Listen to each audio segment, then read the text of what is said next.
a perfect outcome to all things is assured. Yeah, a perfect outcome to all things is assured. Yeah, I'm getting stronger every day because my faith leads the way. A perfect outcome to all things is assured. In every situation, there's a blessing somewhere. Come gather, brothers and sisters, and we'll see that it is there. Ooh, I need you. You need me. Yes, you do. And that's how our happiness is guaranteed. Take it, boys. And now, in all your doings, be you blessed. Through you is ushered in a world unseen, unheard, yet truly there. Holy are you, and in your light, the world reflects your holiness. For you are not alone and friendless. I give thanks for you and join your efforts on behalf of God, knowing that they are on my behalf as well, and for all those who walk to God with us. Sing it with me. A perfect outcome to all things is assured. A perfect outcome to all things is assured. I'm getting stronger every day because my faith leads the way. A perfect outcome to all things is assured. A perfect outcome to all things, yeah, is assured. Wee doggy! How are all my wee doggies today? Oh, hey, y'all. Thanks, Marie, for joining us today. Welcome to the Mighty Companions Hour. Thanks, Sina, for being here, as always. We love you so much. And such a wonderful day already. Yeah, I know. Such a wonderful day. Wow, wasn't Anne's homily wonderful I know. this morning? I know. I've still got Barry White in my head as the voice of the Holy Spirit. I think that's very funny. It's still like tickling me that she hears the voice of the Holy Spirit in Barry White's voice. I know. That's awesome. I think that's really awesome. Well, we're so glad to be here, and wow, I just feel relaxed and Happy Sunday. happy and just full of love. Really, really blessed that we have this community and that we share like we do together. And so, we've been, since the first of the year, of course, starting all over again with A Course in Miracles, and we love the first 50 lessons. Uh-huh.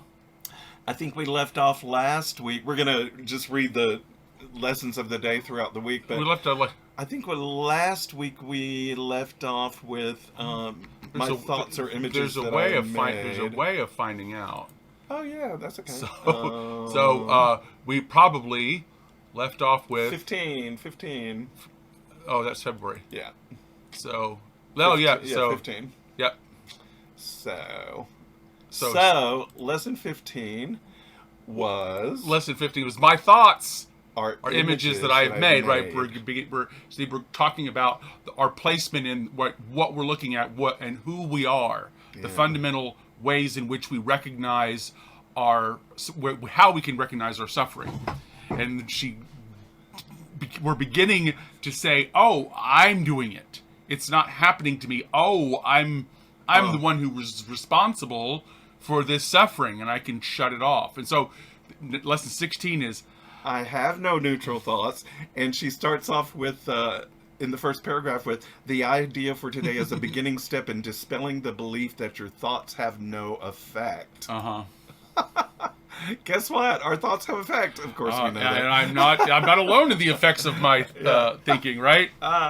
Arizona just popped in to say she's listening on the radio. Hey, Yay. everybody on the radio. I have no neutral thoughts. Which is what, again, and I see no neutral things. Is the next lesson. I see So, no neutral things because I have no neutral thoughts. Right. This idea is another step in the direction of identifying cause and effect as it really operates in the world. Like, where do you, if you want to make a change, and we do, that's why we opened up the book in the first place, where do you begin? How do you affect the change that you know you want to happen? Because we want self-expression, and we want something that we feel like we don't have. There's a desire. So the Course is beginning to say, use that discomfort. Which we were talking about this morning. To say, this is where I need to look. This is where the juice is. So I see no neutral things. And then I am not alone in experiencing the effects of my seeing. That's okay. I'm not alone in experiencing the effects of my seeing. Because I'm not alone. We're not alone and friendless. I work. That's.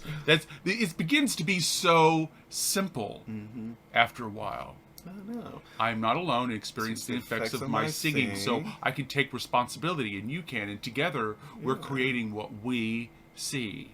And then the next one is, I'm not alone in experiencing the effects of my thoughts. Right.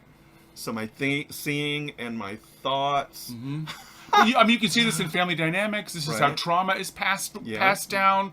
This is a lot of politics and culture. There's good and bad in here. There's your grandma's recipes in there. All kinds of stuff. I'm not alone in experiencing the effects of my thoughts. My thoughts, right? And my thinking, right? Oh, and that's interesting too, because if you think about it in terms of writing books or the books we read or share or anything, we're sharing the thoughts. She's not saying these things to make us feel bad. Right. She's saying this is how this operates. Yeah. We can see it, and it's not threatening anymore. Right. Because we can say, oh, we're the juice behind it. We're the juice. I'm really enjoying what Anne was talking about this morning, lean into the discomfort. I think she used a different word, but that has been a guide for both of us, starting certainly last year, but moving into this new year of not being afraid of what's happening with my learning device. Oh, okay, yeah. The learning that is happening, right? Or the skills development. How deep can I be in this moment? How can I stand to be really deep in this moment? Can I stand it? Can I stand me to be me, just me? Wow, this is interesting. Okay, so let's see. Let's go to the next one, which is, I am determined to see. With its companion piece, which was yesterday's, I am determined to see things differently. Okay. Yeah. Let's hope that that different is better, right? Because we can see things differently, and goes, now I'm even more mad. Right? But we want to be able to have a new idea, to be able to see things, be willing to see things differently. Like, I don't have to know the outcome, and I'm not going to listen to my pattern.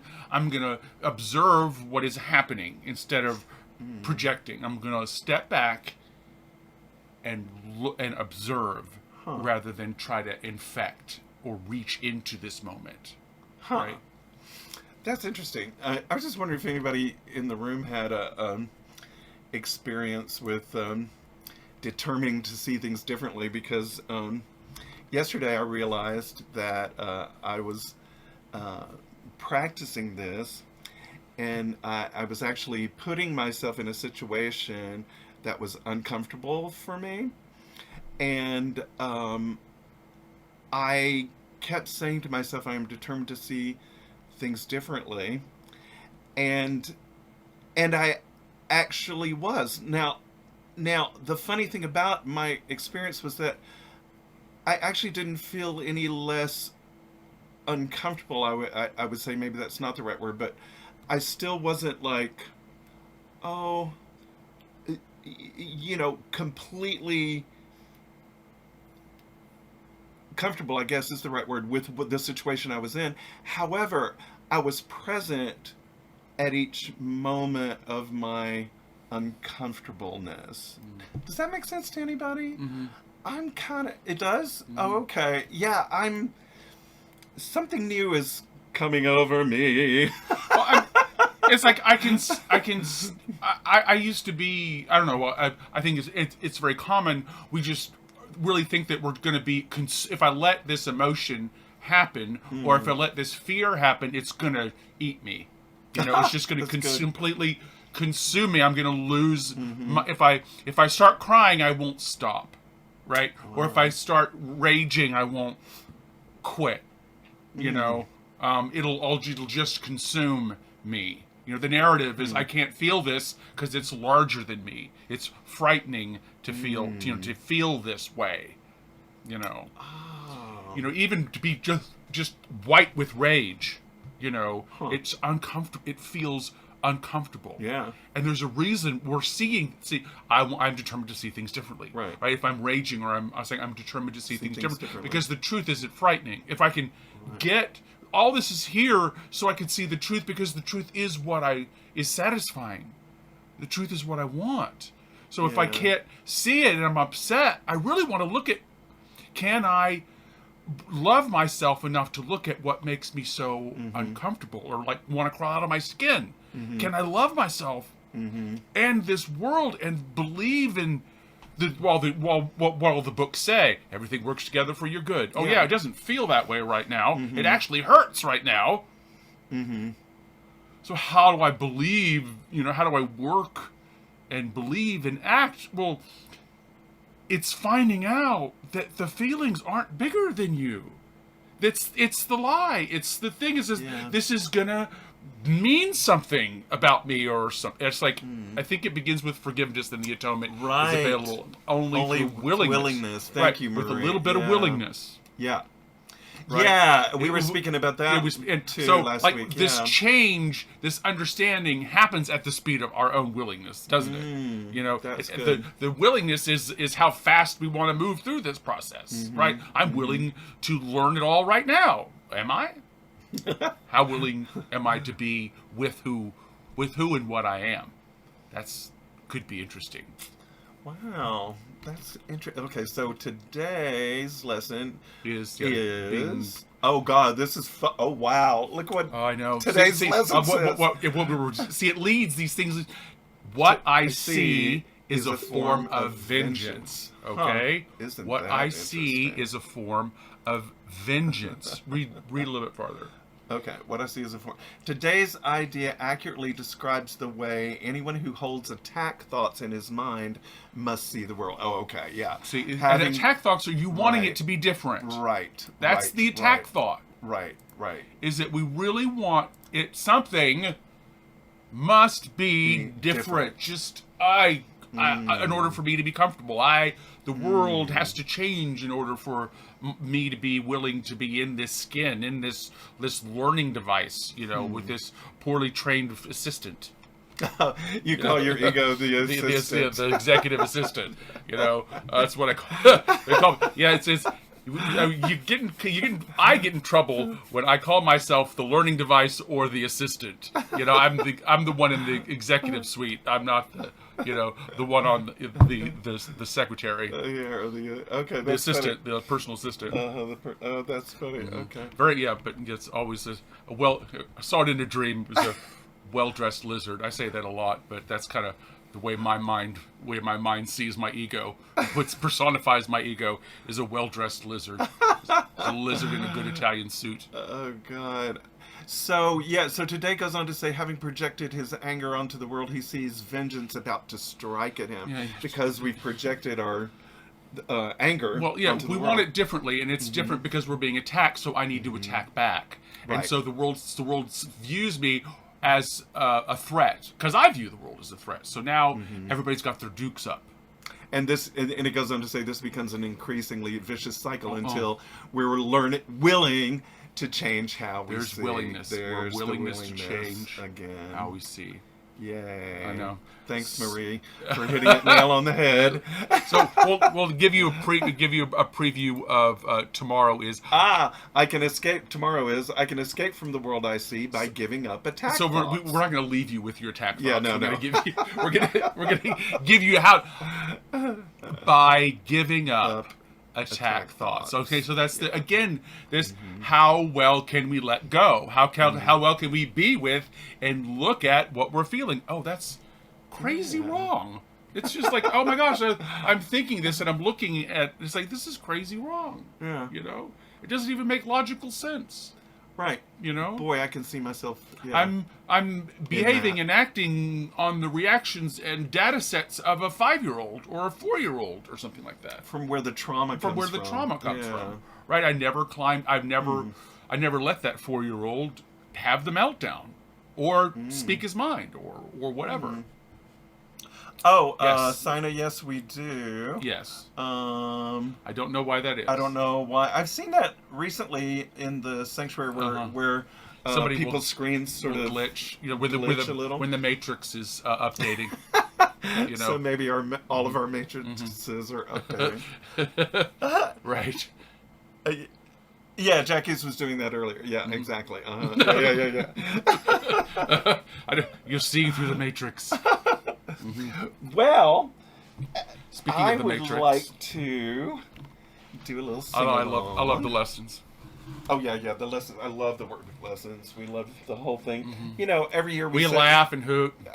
Every year we say this, but we always learn something really new when we go through the course every year, and it's something Oh, I didn't see that last year.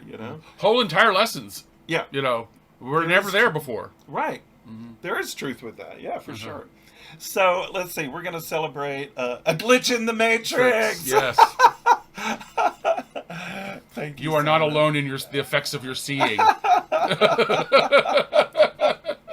love it. Okay, so we have a penchant for Carpenter's songs over here, and could you scoot over just a tad? Only a tad. Thank you. And so today, hopefully you know the song Sing along. "Top of the World." I would put it in the chat, but it's really and it has all my guitar chords on it. But I think you'll probably remember it once we get into it.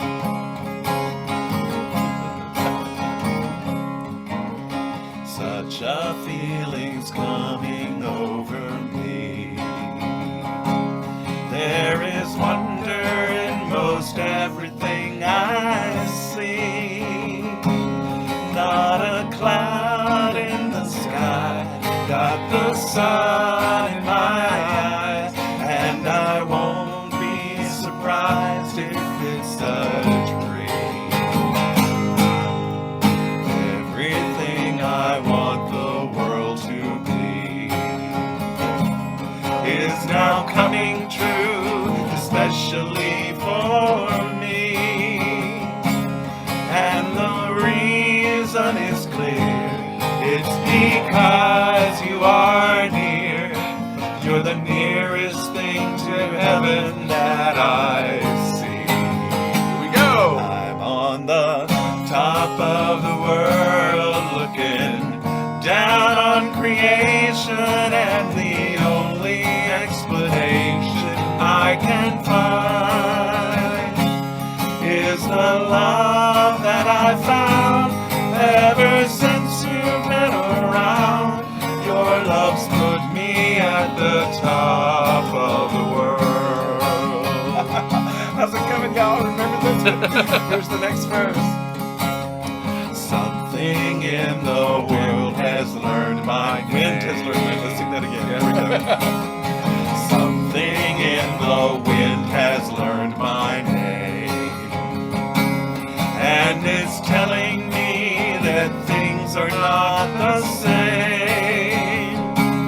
In the leaves on the trees and the touch of the breeze, there's a pleasant sense of happiness for me. There is only one wish on my mind. When the day is through, I hope that I will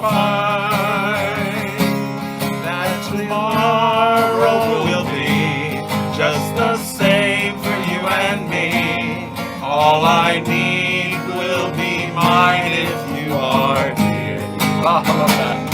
I'm on the top of the world looking down on creation, and the only explanation I can find. Greetings, George. Hi, George. It's the love that I found ever since you've been around. Your love's put me at the top of the world. Your love's put me at the top of the world. Here's to your love. Yeah, I know. I know. Top of the, Top of the world. They should give us globes all around. Oh, thanks, everybody. I know. The love that I found ever since you've been around. Right. You. Right. I know. You. That's you. what we did. That's what we've Exactly. done. I'm so happy to see me. And all of us, I we know. love us. As Cindy says, I love us. us. I love You know, us. as Cindy says, I love us. So, let's do a little meditation and a little spirit singing of Radiant Sutras. Best I can do, she Which says. that I love doing this. So I'm going to let you hold that right there. And we're going to ring the bell and breathe and om.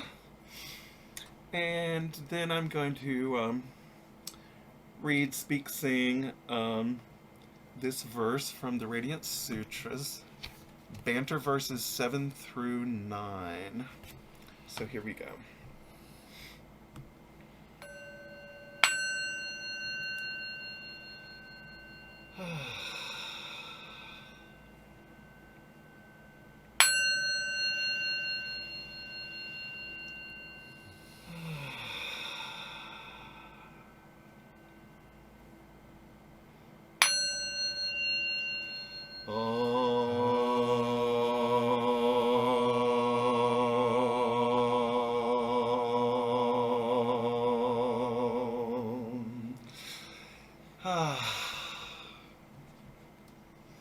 Once again, we come together in the Awakening Together Sanctuary and co-create together a circle of unconditional love that includes everything that we like and everything that we do not like, knowing that we learn from all of it.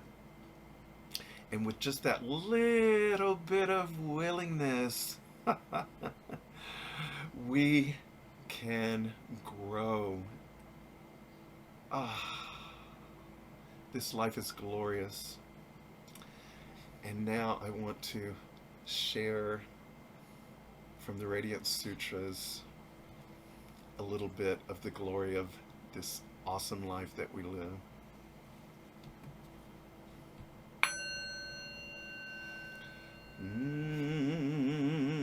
Oh, beloved, your questions touch the heart of wonder.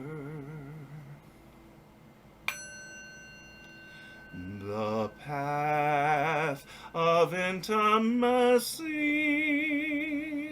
with all life, weaving together body and soul, sex and spirit,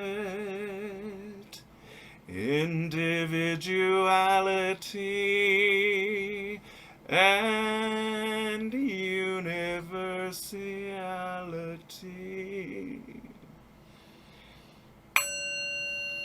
This is my cave of secrets. Your inquiry has led you here. I feel your fingers on my pulse. Come with me. behind everything you know. The teachings about me are a light show put on by the celestial musicians, as beautiful and insubstantial as clouds.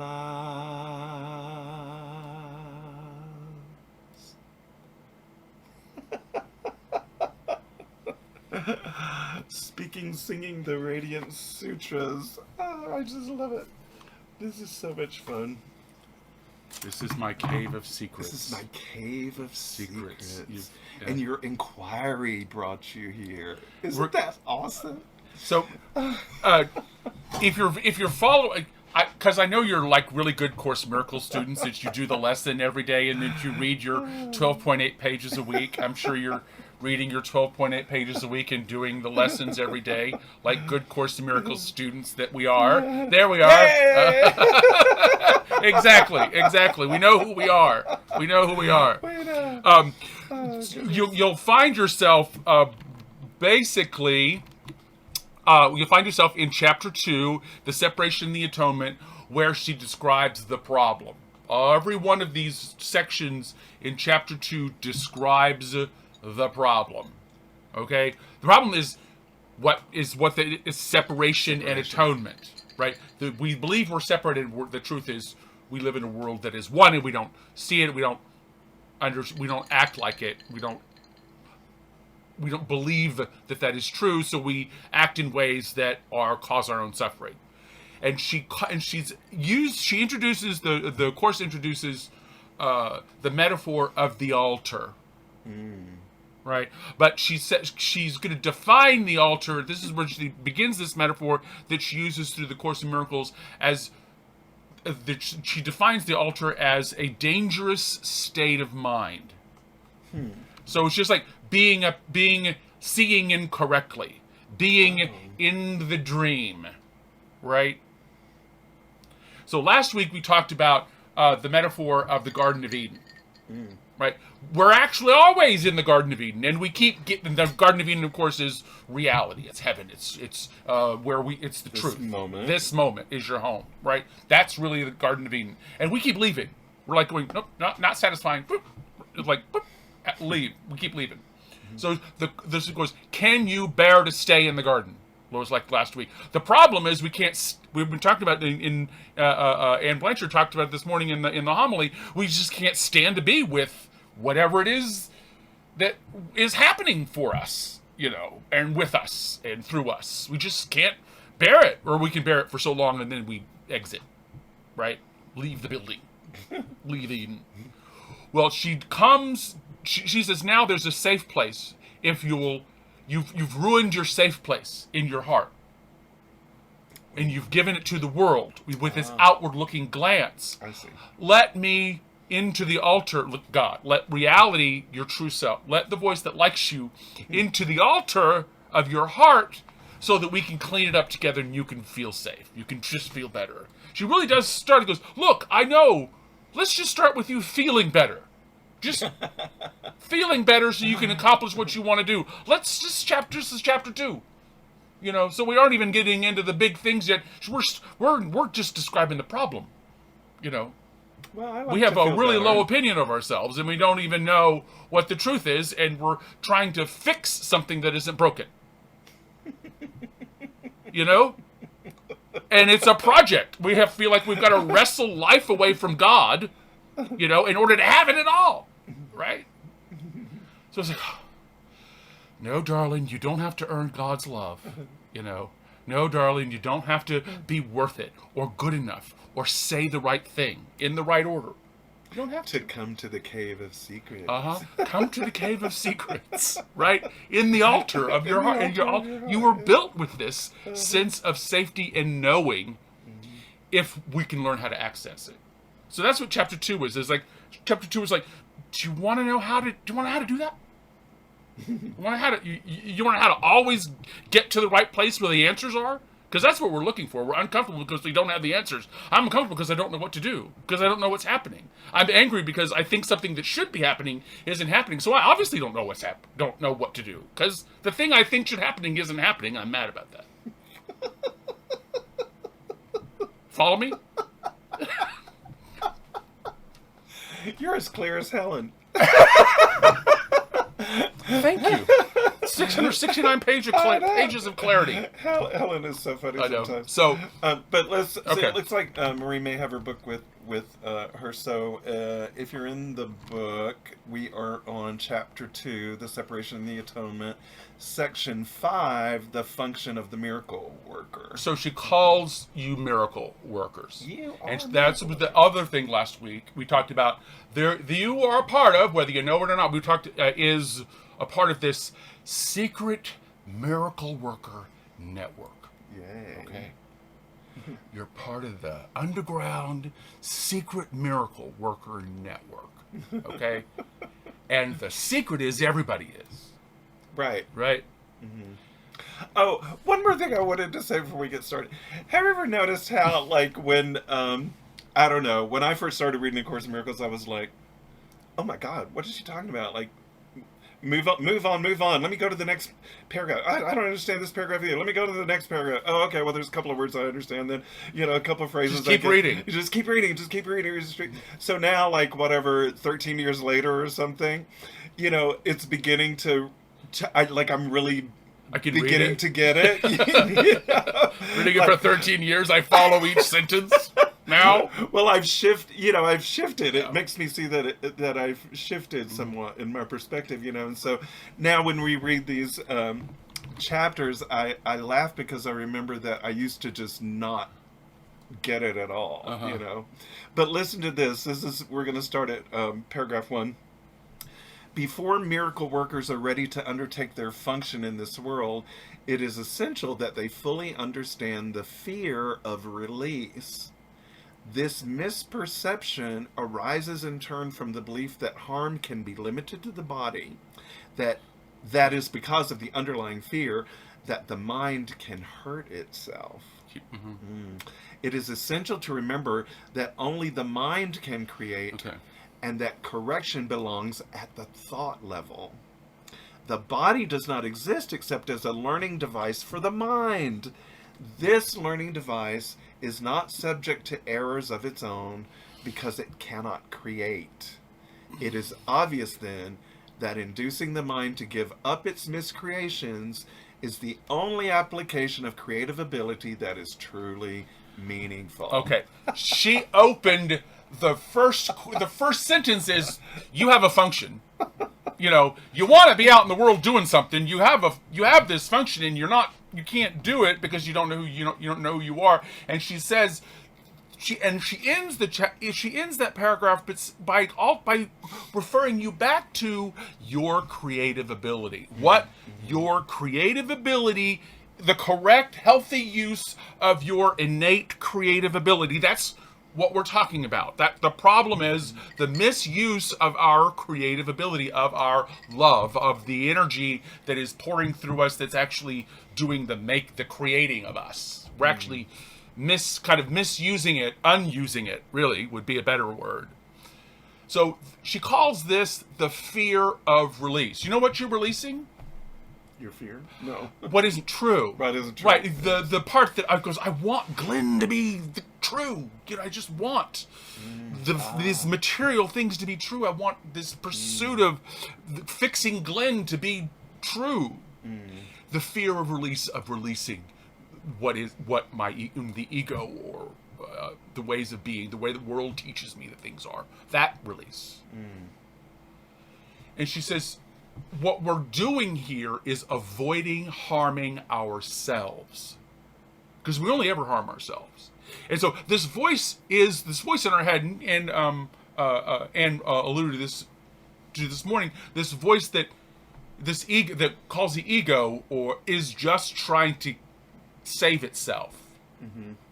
It's trying to get you to step away from the bus, or to make sure that you're fed, or that people like you, so you can have a life. That's all the ego is doing, and it's not you. It doesn't have a personality. It doesn't create. It doesn't do anything except what you tell it to do. This is the reversing that would cause harm. So that this survival skill is learning how to use and see the ego as skills development for your survival, instead of like something to be wrestled with or hurt or managed. And it says we need to understand that we don't understand cause and effect. If you want to be effective on changing something, nothing has to be changed, but we have a function. There's things that we want to do. For one, feel better so that we can get on with our lives. Changing your mind about who you are, putting the energy where it's effective would be the way to do that. She says you work on the world where it isn't effective. You give your will to your ego, which isn't effective. What could be effective is you could give it to me. And she says you even distort yourself in order to fit in. You even call what the ego says and try to conform to the world that promises to make you happy, and it's not going to ever make you happy. Distorting ourselves. This is the idea that I need to fix myself. I'm wrong. We call it the I am bad belief around here. So this is the fear of releasing all of that. And she makes a couple of reminders. She says, you're already perfect. Remember that from last week? Spirit is already perfect. You're already creative. You're already perfect and whole and loving and lovable. So anything that goes contrary to that isn't actually true, needs to be paid attention to. And this reminder is really hard. It's really difficult for me to really put into practice when I first heard this. But the body doesn't create. Yeah, that was hard for me to. The body doesn't create. Yeah. We're doing the creation. We are doing the creating through the body. Because without us, the body doesn't exist. Right. Right. The body isn't alive. We're the alive thing that makes the body do what it's doing. Right. The body just follows orders. It doesn't learn anything. Mm-hmm. What we are lives is the learning device. And she says, not knowing this, what is actually doing the creating causes us to miscreate. So we can either create with God, as letting this move, the love of God flow through us into the world, or we can use this energy by projecting onto the world, doing this judging and dissecting of the world, and we project that out to try to make us safe. We think it's safer to operate that way. Now, it's not, but she's asking you to look at why we're doing it. Because you're doing it for safety and you're not even getting the results that you want. So we can do it. We can look at our own ways in which we contribute to our own suffering in the world, and that is applying pressure where the solutions can't be found in the world, right? So that's the problem. Second paragraph. Wait, I want to see what's in the chat here. Right back. Okay. Oh, Marie says, I'm taking a seminar learning all about Helen's journey. That would be fun to listen to. That would be really cool. It is. Yeah, I'd love to. I like the Helen that. Schuckman story. I really do too. Okay, second paragraph goes this way. Magic is the mindless or the miscreative use of mind. Physical medications are forms of spells, but if you are afraid to use the mind to heal, you should not attempt to do so. Yep. As long as your sense of vulnerability persists, you should not attempt to perform miracles. Now, what does that mean? Okay, she's talking. We make the body real. Right, and the body actually is taking orders. She says very explicitly in the second paragraph that you can cure yourself. You can actually change your physical health if you want to.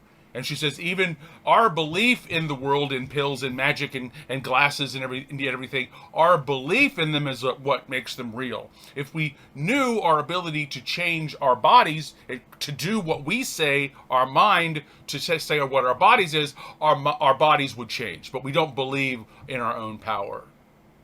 That's what the Course in Miracles says, how powerful that our creative sense is, that we can correct our vision and we don't need medication, and we can have a healthy body and live as long as we want. That's what she says. That's what the Course in Miracles says. Interesting. That's the possibility. So she says there's no reason for you to be afraid and for you to feel vulnerable because you're actually really, really powerful. But you keep proving that you're not by not believing you are.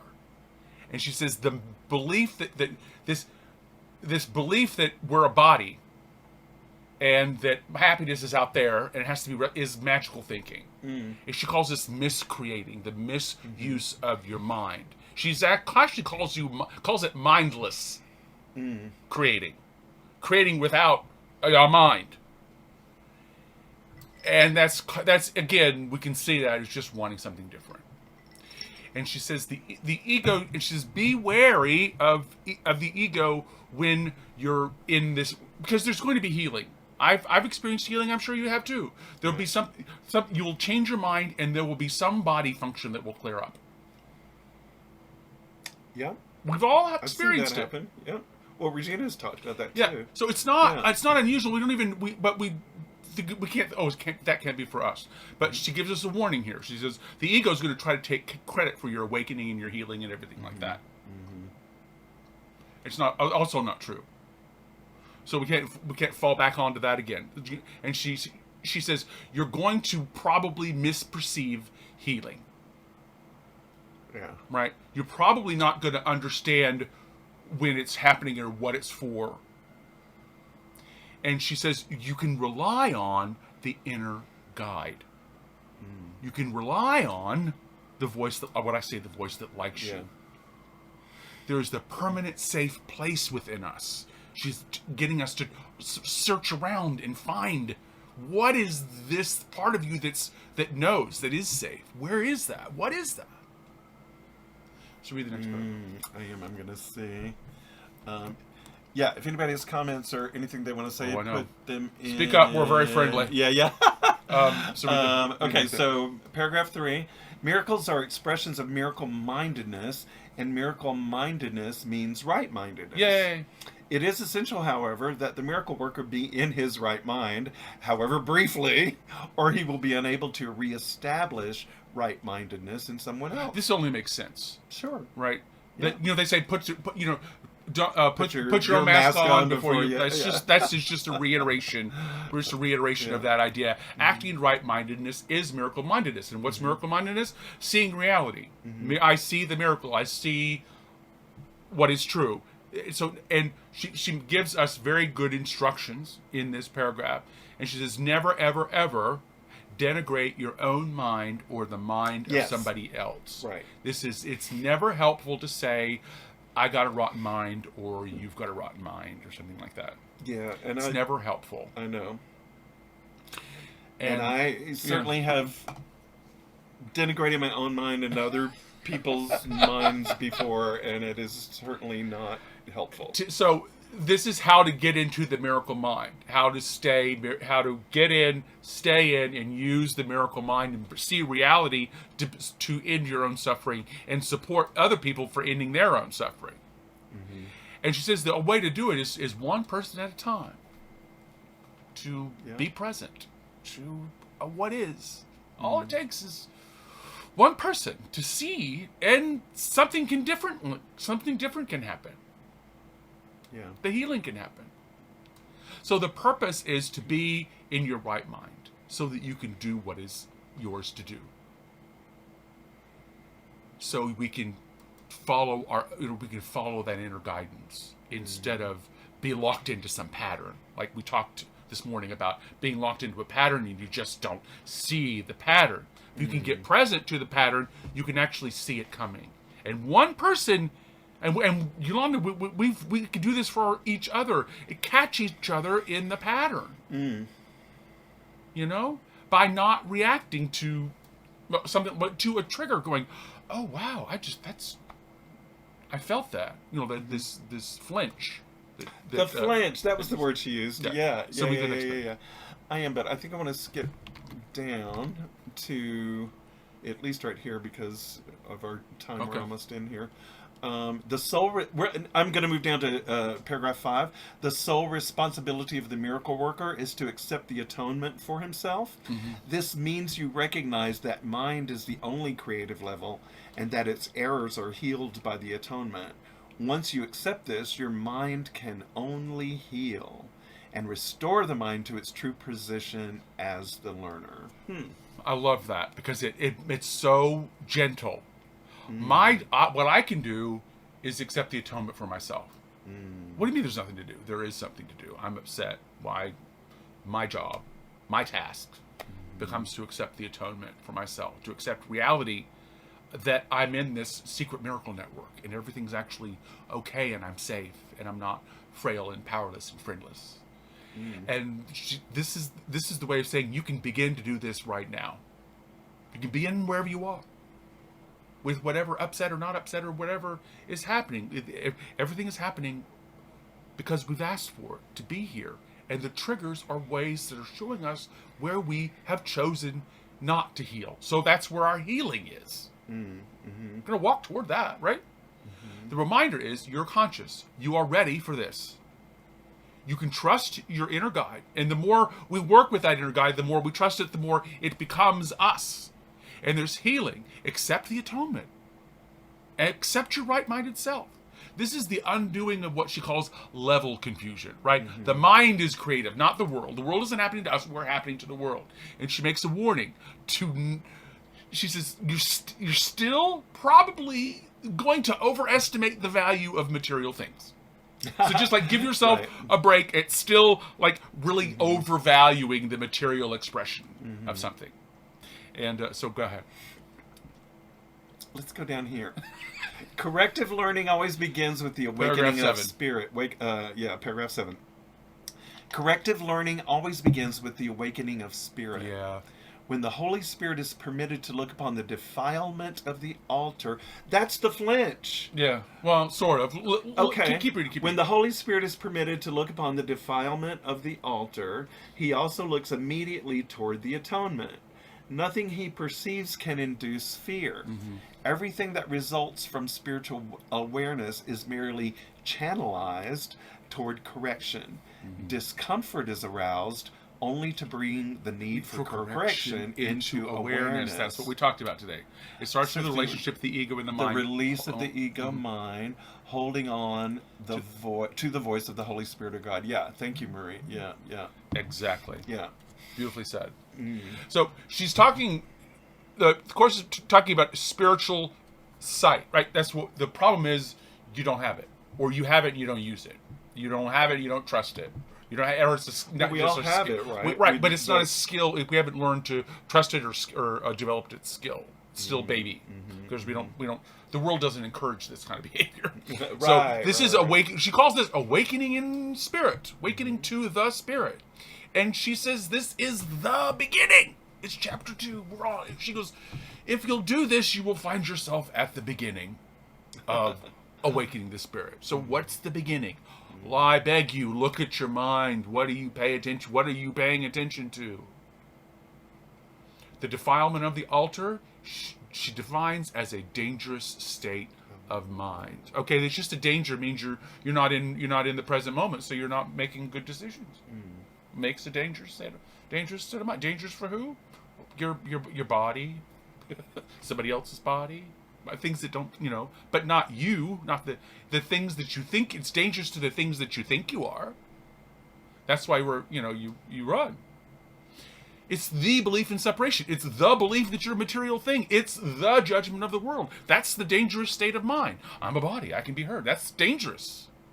By what it is. We're calling it what it is. I don't have a dangerous mind. My dangerous mind is as the dream. So she kind of makes a request here to monitor yourself for your own discomfort. The snag, the flinch. The flinch, yeah. Monitor yourself for your own discomfort because it points to where you want to correct. That's something that's going to make your life better, or an understanding that we have. So Oh yeah, this is okay. So here's the last piece that we're gonna talk about. Paragraphs 9 and 10. Healing is an ability that developed after the separation, before which it was unnecessary. Like all aspects of the belief in space and time, it is temporary. This is because healing rests on charity. And charity is a way of perceiving the perfection of another, even if you cannot perceive it in yourself. Wow. She gives you a way to act, not just think, but act. Charity is essential to right-mindedness in the limited sense in which it now can be attained. Charity is a way of looking at another as if he had already gone far beyond his actual accomplishments in time. I know. Wow. Put that on the bathroom mirror. Well, I would heed to, yeah, I would. I'm going to put it above my computer at work. It would, yeah. Would do me well to remember that one. Whenever you offer a miracle to another, you are shortening the suffering of both of you. This corrects retroactively as well as progressively. When you offer the miracle to another, what's the miracle? Truth, right? This moment, yourself, what is real, the miracle. When you offer the miracle to another, you are standing before another as your authentic child of God self. You got your child of God on. Whenever you offer the miracle to another, what are you doing? You are shortening the time that you spend in suffering and giving the other person to shorten their own time in suffering as well. Why wouldn't we do that at any and all times? And it corrects this attitude, this way of being with the others, treating other people as if they've accomplished more than you think they have. They're children of God, even though they're not acting like it, you know. What? So be charitable. Charity. Charity starts at home, right? This charity here. Charity with me not doing it right. Charity with my own imperfections. Charity with my own crawling out of my own skin. Right? Give myself a credit for more than I think I've accomplished. That's what she started out the whole paragraph. You're powerful. You don't know it. So is everybody else. You're powerful, and you don't know it. You don't act like it. We certainly don't believe other people are powerful. Or maybe we think they're powerful and we're not. It does. Yeah. It comes in all flavors. Right. Charity is a way, the Course is telling us, is a way of perceiving perfection in ourselves and other people. You're already perfect. You're already spirit. You're already enough. You don't need to fix you. And doing this over and over creates momentum. Right? We do it once and it becomes a state of mind. It becomes a way of being. This charity, this altar, showing people this cleaned up altar instead of the dangerous mind of this defiled altar that we have, that we share with the world often. So remember the impersonal nature of miracles? This is more building on that. You don't have to know the whole plan. You need to know what is yours to do. It's beautiful. In time and awareness, and trusting our own inner radiance, our guide will help us. Will be this. We will turn into we'll use our mind as the learner, the skills developer person, the decider who gets to do this. Our learner. And the body gives us feedback, and so we can express the reality of the love of God actually in three-dimensional space. And the idea is that we will exist and move as the love of God, as reality, sharing our altar with the world, knowing and interacting with others in charity. So I'm your favorite anarchist preacher. My name is Glen Ganaway, and this is the love of my life, Reverend Yolanda. We're really glad that you're here with us on the Mighty Companions Hour. Thanks for joining us. I know. Before we leave, I'm going to share a new video that I just made. I want to introduce you to my friend Reverend Shanda Rule. And she's going to be a guest on Sounds of Awakening this year. later on, a little bit later on in the year, but we went to seminary together, and she is a jazz singer and a minister and a mother, and now she lives in Austria, so we don't get to see each other much anymore. But I've had the great privilege of singing with the wonderful Shandaru, and I just wanted to give you a little taste of her beautiful voice. And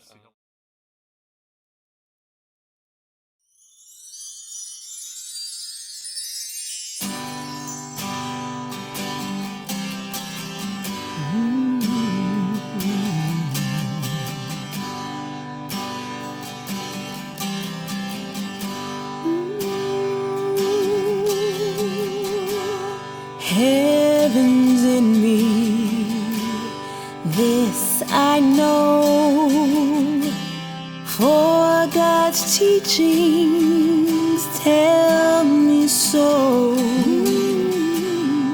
Little one, to this behold, as above is so below. Heaven's within me,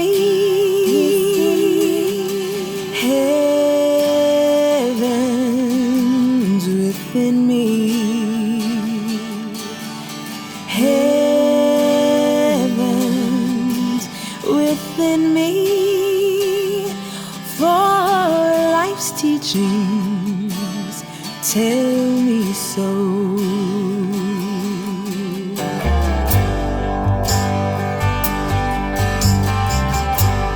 Heaven's in me still, when my way goes against my will. Still I love, still I shine, still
wanted to give you a little taste of my dear friend Shanda, and we'll see you next time on the Mighty Companions Hour.